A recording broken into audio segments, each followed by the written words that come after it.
Welcome back to another video.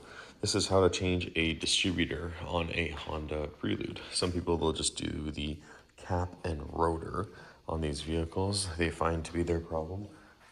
I've purchased a cap and rotor as well, but I'm just going to be replacing the actual distributor as a complete assembly because this thing will crank and crank and crank and won't fire over. So I have a new distributor complete assembly, so I'm going to be changing that out. First things first, you need to do, take off your positive terminal off of your battery. Once you've taken that off, you can use an 8mm socket, and you're going to take these 3 bolts off, 1, 2, and there's a third one back there just beside the green sensor. You can see it there. Take off the cap. Once the cap is off, set it to the side, because you're going to need to know the sequence of what to put on the new one. Another thing is mark your old location of how it sits the best you possibly can, so when you put the new one on there, you're lined up almost identical. After you've gone ahead and you've removed the 3 8mm screws, that you'll find 1, 2, and 3 again, you will expose your cap your rotor. Just set yours off to the side. Now, what some notorious issues with the Honda is that the tips of these burn off. As you can see, these are worse for wear. You can see that's super scorched right there, right there. So it could be the cap itself. So I don't know if I'm gonna try just the cap or if I'm just gonna say screw it and change the whole thing. I haven't decided yet, but this is gonna be your the rotor right here. This spins around and creates spark from the tip here. As you can see, it's also worse for wear. So there's a good chance that this is my culprit for the bad firing. There's a Phillips head here. Now, if this doesn't line up the way that it should, you're gonna have to crank that. Actually, this is actually seized, it's not moving, barely. You're gonna have to crank the engine until it lines up because you're not gonna get access to get in here with it like that. So there's a good chance I might just try the cap and rotor at first because it's less work. So, but yeah, so I'm gonna take a Phillips head in there and remove that rusty bolt deep in there. So removing that prehistoric bolt that was rusted out completely, you can then wiggle and shimmy your rotor off. Okay, this is your rotor, and you can inspect it. You can see that it's seen better days for sure.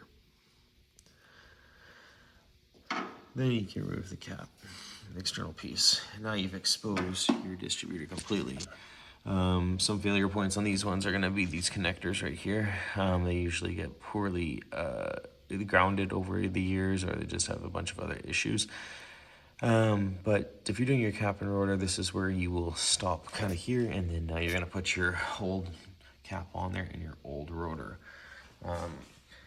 Because normally this part is fine, but I might just say screw it and do the whole thing. If you are going to be replacing your complete distributor, it's important to make marking lines on the side of it, as you can see right there.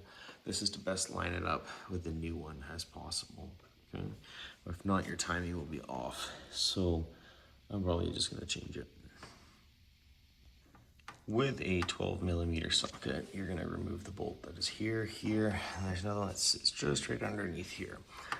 Because this thing's been on for so long, the bolts have been removed and it's actually still sitting in there, so you have to wiggle and shimmy it to come out.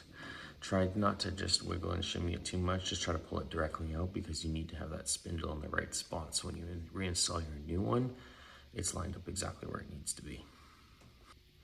Take note and pay attention for when you pull it out, how your rotor is sitting, what position it's sitting in, okay?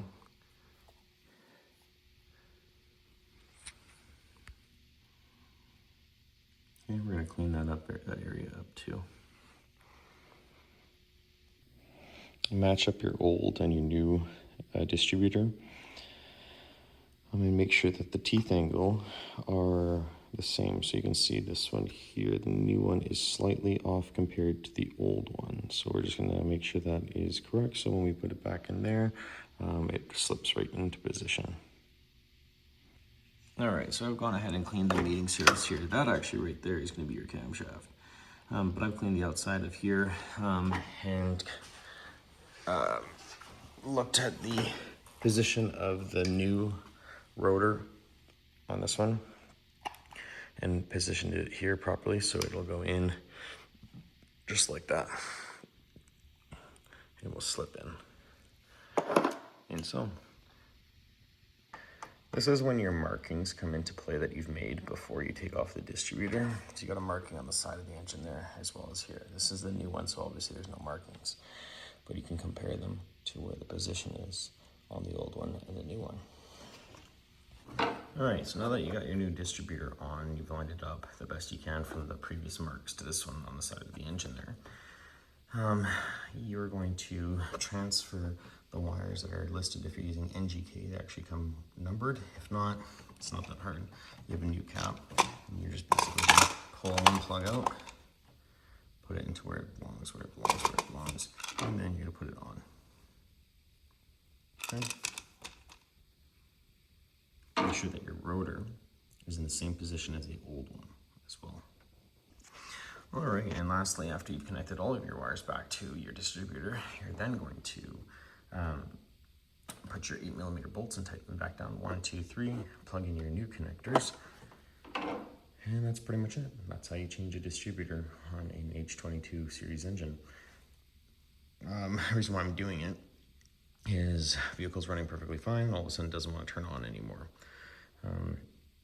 I've changed the plugs, I've changed the spark plugs, so this was my next diagnostic that I wasn't getting any power or enough power from the distributor to my wires.